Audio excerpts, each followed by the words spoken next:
Hello, my name is Avie Wilder, and today I will be doing my presentation for the Sami Traditions and Transition course. Today I'll be presenting on the northern area of Finland and the scorched earth policy that the Nazis carried out at the end of World War II and how it impacted the Finnish Sami in the area. So I'll be mostly covering the scorched earth policy of 1944, which occurred at the end of World War II when the Germans retreated from the northern Nordic areas. This covered massive amounts of land in the Nordic countries and affected thousands of people, but I've chosen to focus on a much less discussed area that this policy affected, which is the northernmost area of Finland. This has been home to the Sami people for centuries, and World War II was the first time that they had been pulled into a major global conflict, and very possibly their first time being involved in any warlike conflict at all.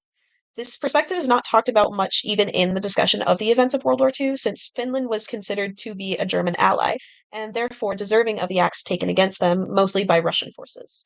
But the Sami were not responsible to the Finnish government or citizens and still face the repercussions of this war. So I'll be going over some background to start us off, introducing the Scorched Earth policy, why it occurred, what it was, as well as a short historical context of the war conflicts happening in Finland at the time, just to kind of get an understanding of the parties involved. Okay, so as a visual, this blue highlighted area is the entirety of Sapmi, which is the area that belongs to the Sami people. The events that I discuss in this presentation all take place in this area, in the northernmost parts of Finland, as well as a tiny bit of Russia, but that will only be mentioned briefly. And that area is referred to as the Kola Peninsula. It's also important to note that the borders on this map represent modern day Nordic countries and that those borders, especially the ones between Finland and Russia, have changed slightly throughout the war and after World War II. So that's just something to take into consideration when looking at these specific borderlines. So first, let's go over the Scorched Earth policy, what it was, and a little bit about why it occurred. Okay, so the Scorched Earth policy, also called the Nero Decree, was first officially given out on March 19th of 1945. And this was given by Hitler partly because of the Allied forces finally crossing the Rhine River and pushing back against German troops, kind of putting pressure onto them to begin moving back into safer areas and begin the retreats of the war since they had started to be on the losing side and were losing control of the areas that they had invaded.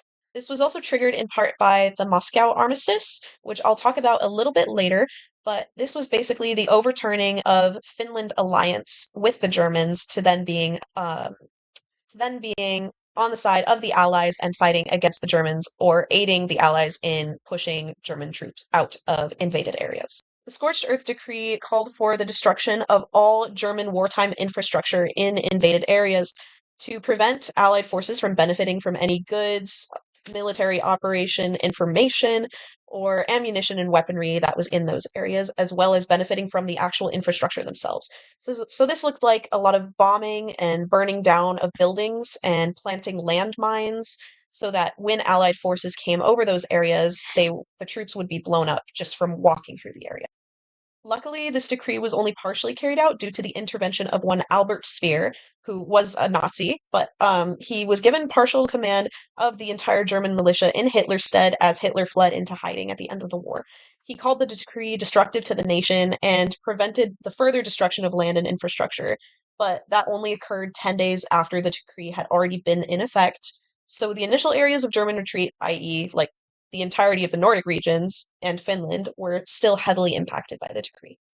So, to fully understand the capacity that the Scorched Earth policy had for the destruction of land in the Sapmi area, we have to understand that at the same time that Germans were retreating, they were burning everything in their stead as they were leaving. So, this meant dousing buildings in gasoline, setting off any bombs that they had left, such as hand grenades, or as well as planting landmines as they were retreating. And this was so that as Allied forces were making their way through the bases, there was kind of like a booby trap set up to stop them from further advancing and catching up to the Germans as they were retreating. So this primarily affected the area of Finland located on the north of the Arctic Circle and then the very southern border of Finland, because Germans really didn't overtake that mainland area of Finland. It was mostly around that border near Russia and Norway and Sweden. I would also like to highlight that as the Germans were retreating along the southern coast of Finland, there were many, many ships and docks and harbors that were burned and bombed by the Germans. And this impacted the Sami by decimating the entire fleet belonging to the fishing Sami communities on the Kola Peninsula. The next Sapmi area that I wanted to focus on was that of Vuotso. So in Vuotso, the Germans established a military base as well as an airfield for their wartime operations. And this meant that there was a constant threat of air raids, with sirens constantly sounding at peak war times and daily bombings from Russian air forces.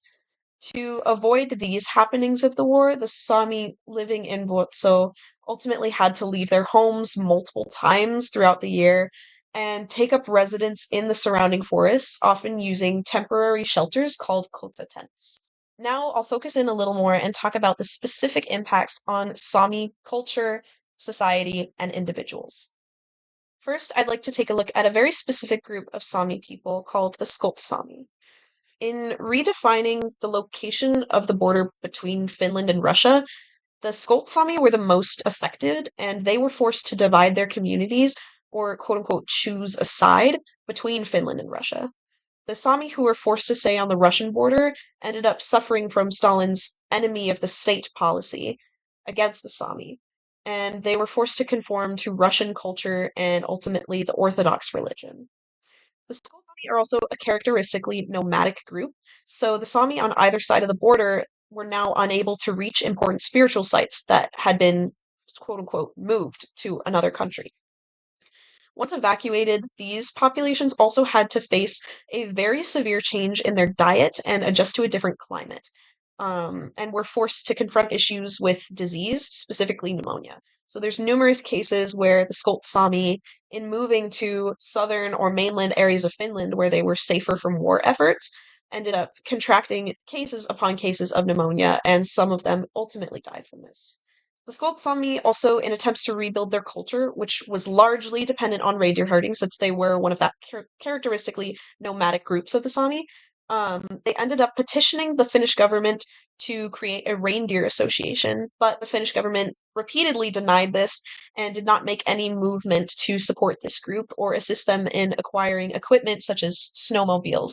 Both on the Finnish and Russian sides of the war, there have been many deaths recorded throughout the duration of World War II, but it's hard to tell which of these were specifically Sami deaths.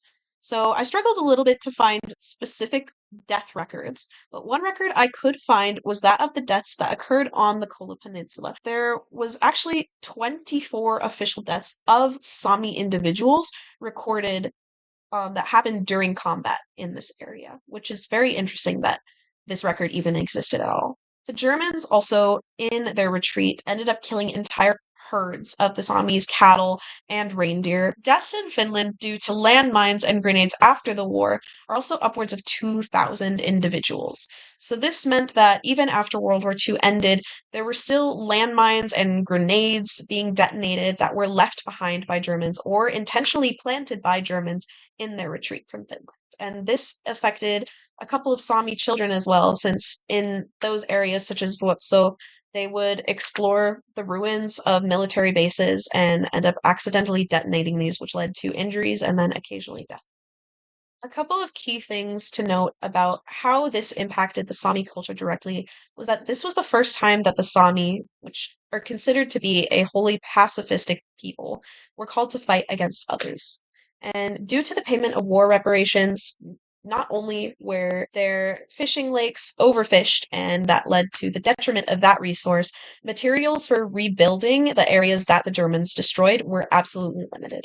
So this forced the Sami to stay where they were relocated to, since they couldn't necessarily go back to their villages that had been wholly destroyed. And then often when reconstruction did occur, it was mostly in Finnish styles and written in Finnish language. So post offices, banks, and infrastructure such as that was written in Finnish language in place of Sami.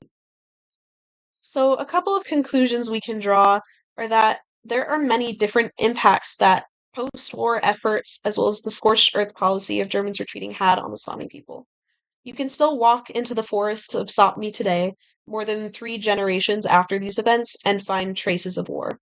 The impact that World War II had on the Sami is mostly a social impact, and it is really difficult to find the concrete evidence of the detrimental effects that the scorched earth policy had on these people. There are some remnants, of course, a few photographs here and there, and quotes and interviews that I've shown in this presentation, but they're still few and far between. So, in this presentation, I have attempted to pull together these remnants to paint a picture of the things experienced by the Sami and Finnish citizens in Finland during the war. The Sami had no complicit part in this and still had to face transitions in their culture and lifestyle. And I wanted to end this presentation by saying thank you for watching and Gitu, which is the Northern Sami word for thank you, used primarily by the Scolt Sami.